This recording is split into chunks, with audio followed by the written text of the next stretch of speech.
You survived. How did you enjoy that?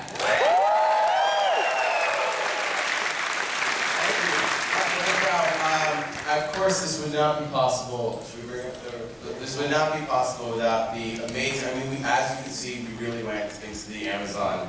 That was actually a python on Magda's face. We really got attacked by ants. Let's welcome up our entire cast of the Great Inferno.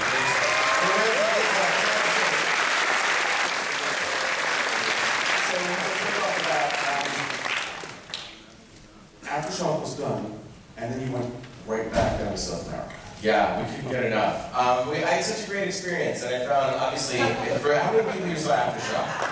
Alright, so obviously you recognize really the entire cast of Aftershock, and while we were shooting, I actually finished the script for Great Inferno, and it originally started with me thinking, what if, like, you were kind of kidnapped by cannibals, but you had weed, because you got weed down in the Amazon, but then you fed the cannibals weed to get them so to escape, oh, then they get the munchies. Like, just kind of started from there. And we wrote the script and realized that, you know, Nicholas and I had such a great experience shooting Aftershock, we wanted to go right into the Great Inferno.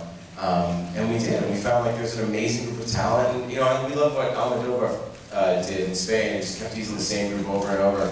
And we wanted to push it. We wanted to go farther than any film crew had gone and film it crazy. I mean, it was really that river, almost killed Lorenzo. We all had to get deparasited afterwards. We got yellow fever shots. It was fucking crazy. So, and these were the only group crazy enough to do it. And of course, some people joined from Los Angeles and Canada. But it was a wild experience. What can you tell us about the tribe? The village. This was amazing. You know, we went. I was scouting in Peru, and I just got on the river, and they call it the Pongo Aguirre because the last person anywhere near there was Werner Herzog for Aguirre, the Wrath of God. So yeah, so we're like, you know, super Herzog. We're going in a boat, and the guy's like, we're gonna run out of gas. We're running for hours. There's nothing. So we had to turn around. Just about to turn around, I saw this grass hut, and I was like, what is that? He's like, that's a village. And so we pulled up, and there's a little girl washing clothes on the beach. And then she kind of looks at us, and clearly like I'm the first white person she's ever seen. There's nobody that visits this village. And they're living in straw huts with hammocks, and people start to come out of the huts.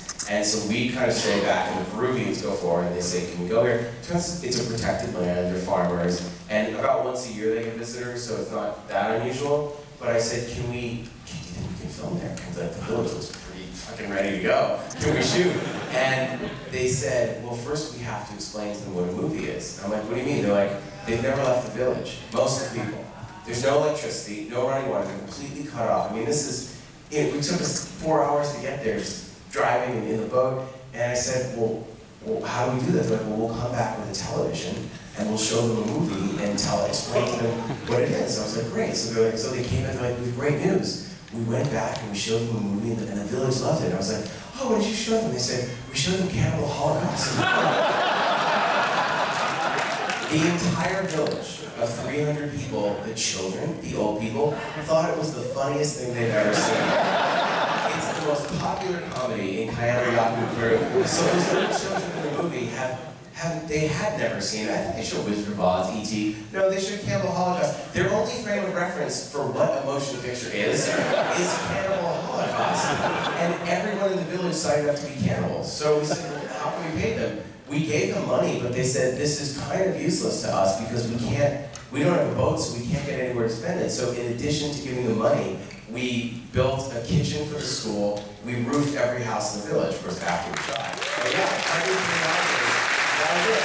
We literally completely upgraded the infrastructure of the village. So and everyone got in on it. Like the kid climbing the coconut. The kids were playing soccer with the head. They loved it. Like I remember after they ate there, they were all biting. And there was a river. We'd all go like jump in the river and shower off the guts. It was serious. We talked to them and it was crazy how quickly the kids caught on. Like the kids were doing selfies and like. But it was like one of these life-changing experiences. We get out of the boat the first day, and the whole village, we're like, where is everyone? And they all went around the cooler because they had never seen ice cubes before. And they're like, oh, and like passing around ice and like playing with ice. I mean, there's no refrigeration, and it's 110 degrees there all the time. So why would they? And they had like cold, so like all the sodas went in minutes because they just took them and drank them because they never had a refrigerated soda drink before. It was like this mind-blowing experience. You were interrupted at one point on the river scene.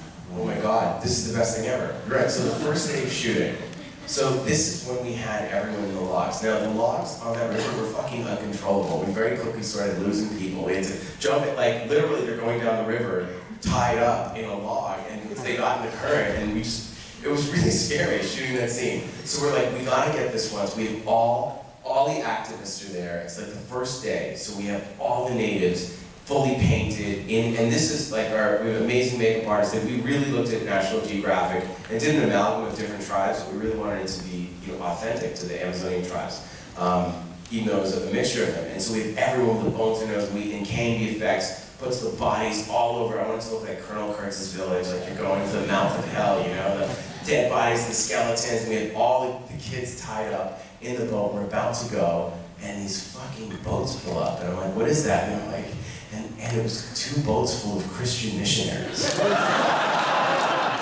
super church in Texas. And Aaron's from Texas, and he recognized them, and they were like, oh my God, the devil is here. And they see the kids tied up, and the fucking bodies and the heads on the spikes, and they were like, they started playing songs about Jesus and singing, and we're like, oh my God, this is like the fucking Teamster shutting down cabin fever all over again. Like, what a chance. So of course I'm leaping with my camera to get this behind the scenes, and everyone has to hold me back to like, do not antagonize them. And they sat out the river to interrupt our shooting, and thank God the sun, it was like 120 degrees beating down, they couldn't stay. But the village basically told them, fuck off, come back. Well, So, what was your most dangerous moment that you felt you were in, or what? Just give us a jungle story. Really? A jungle story. Which one? 1, 2. The river scene, that was a crazy scene. I literally didn't have to act at all. The screaming you see is completely real. There was a double who was actually not a double. I don't know. Oh, we can say this. This is a great story. This is Plastic Children. Yeah, so I get there and I see this, you saw the size of the river, right? And the current is so strong. And my harness is made out of rope. Like Home Depot rope. Home Depot rope. So I'm attached to this rope, between my legs. And a guy is holding the rope. And he's like, okay, go, go, go. And I'm like, okay. And I jump in the water, the current's like, and he was like, this is safe, right? I've got 2 guys waiting for you in case the current takes you. So that was my safety backup plan. Like, in case the current took me, the current would take me, and 2 guys would swim after me. So that, oh my God, but don't worry. There's a double for you. And I'm like, okay, she was no double. What was it? They're like, we have a stunt girl. And so we go and we see the stunt girl, and she's sitting and she's on the edge of the boat. And I'm like, we get the wide shot, and I'm like, roll camera, she's on the edge of the boat. And I'm like, what's going on? And they're like, well, she's not really a stunt girl, because there's no stunt girls in Peru. She's an actress that really wanted to be in the movie. And I'm like, yeah, but she said it, and like the stunt guy's like, don't worry, don't worry. And Pablo, our AD, we're like, what are we doing? And I just see a silhouette of Pablo and Sir go. She didn't have a life vest. She had a life vest, and the guy swam after her. She fucking freaked out. I was like, great. We got to do, I was like, hide your face. I was like trying to direct her. It was bad. And then, thank God, the 2 guys got her, and she was like traumatized and shit. I was truly I think we gave her an extra $10. And we got Lorenzo, we're like, we came with Lorenzo Riverbank, and we put you by that rock, and there are takes where you were like, basically we had like a safety word and a thing where you pull the cord, and I think they almost broke your That was wrist. not called a safety cord. That was a Home Depot rope attached to my leg, and he was pulling it, and it hurt more than pulling in the current. It was. Shots of her. Yeah. Do we have any questions from the audience? First of all, congratulations. Oh wait, sorry. I jumped the gun. But one of the things I like about your movies, Eli, is that you get to really get to know the characters well before the carnage begins. And the one scene that was very memorable was Jonah's death. How did you train the natives or the actors for that scene? What did you tell like the kids? Well, shockingly, they were naturals. When cutting the flesh off the bone, they required no direction whatsoever. The 5 old women, we call them the Pussycat Dolls. When they were cutting the flesh, we were like, wow, they're kind of good at this. Here, Aaron, why don't you talk about shooting that scene? Okay, I mean, that scene was pretty traumatic because, I mean, I'm seeing my own death, and I'm basically, I've read my own death, and I know what's going to happen, and I've seen my own body and my own head that can be made, and I've done all the prosthetics and everything, so I kind of know what I'm going into. I grew up around Robert Rodriguez and making movies with him, so I know what I'm getting into. And I get there, and there's the head, and it's all painted, and it's ready to go. And there's the rock where I'm going to be dying. And basically, the rock was a hollowed out kind of structure made of fiberglass, and I had to get inside with just my head sticking out. But they built that like a week before, and nobody had looked inside. And inside of the rock were the biggest motherfucking ants you've ever seen. And these ants are called Izula ants, and they're about 1 inch long, and their bite hurts worse than a gunshot, they say. And it lasts for 24 hours no matter what you do, no matter what you put in, anything.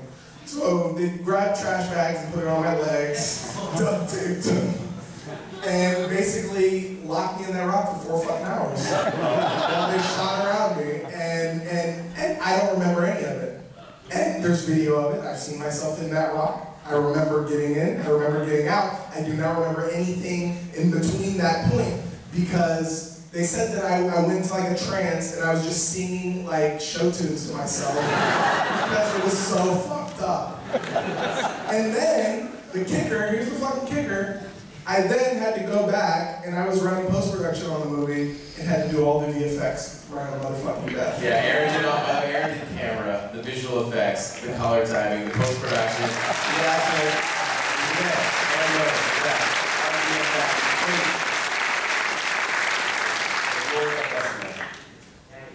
Awesome. That was.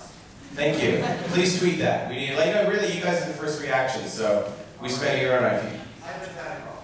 You're in an airplane with the entire crew. It goes down. You need to eat someone. Oh, Colin Geddes for sure. He has that sweet Canadian meat because he's that airplane was fucking crazy. Filming that, you know, that was pure Chilliwood. These guys at Chilliwood who did the crash and aftershock of the funicular, we built a plane that went 360 degrees, and we just locked the cameras in and put the actors in it and spun a machine. And when Aaron was barfing upside down, it was fucking crazy. But getting into the rig, there was absolutely no safety. We took the climb scaffolding, it was 30 feet in the air. And then they had to step over, and the guys were never paying attention, so they'd step in and the whole thing would start moving. It was crazy. Thank God no one got killed though. All right, next question. Yes. Okay, first of all, this film was 1,000 times better than Aftershock, so thank you for that. Well, thank you. The director's right there. You just made it. Actually, complimenting you with that. It's all the movie I really started. So thank you. Next question. Okay, what's the question? The lines for the Aboriginal people in the film, were they just like completely ad-lib, or did you have like an interpreter? Or how Well, the language. We talked about the language, and we found out that there are a lot of different variations of Quechua. And Coco was a Peruvian assistant director. We talked to the different people in the village. It was also a question of what they could speak. It's interesting how the older people in the village speak Quechua, and the younger kids speak Spanish, and they refuse to learn Quechua. But every village has a different version of Quechua. The slang varies so much from village to village that it's almost like being in the north and being in the deep south, and being in an urban city. Or but the words change, the dialects change. So we picked a dialect that was Quechua, but that would be one that was comfortable to them. But that we also kind of got combinations like Miquitba means my food, and Yawa is virgin. Like we use certain words, but we base it on that because sort of going back, that's actually what a lot of the tribes speak. And, yes.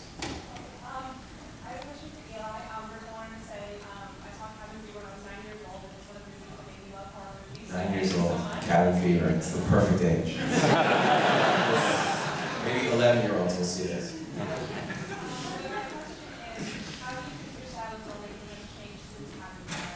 Well, you know, Cabin Fever was obviously, I don't know how it's changed. I mean, I think that my style after working with Quentin was that I was much more character and performance driven.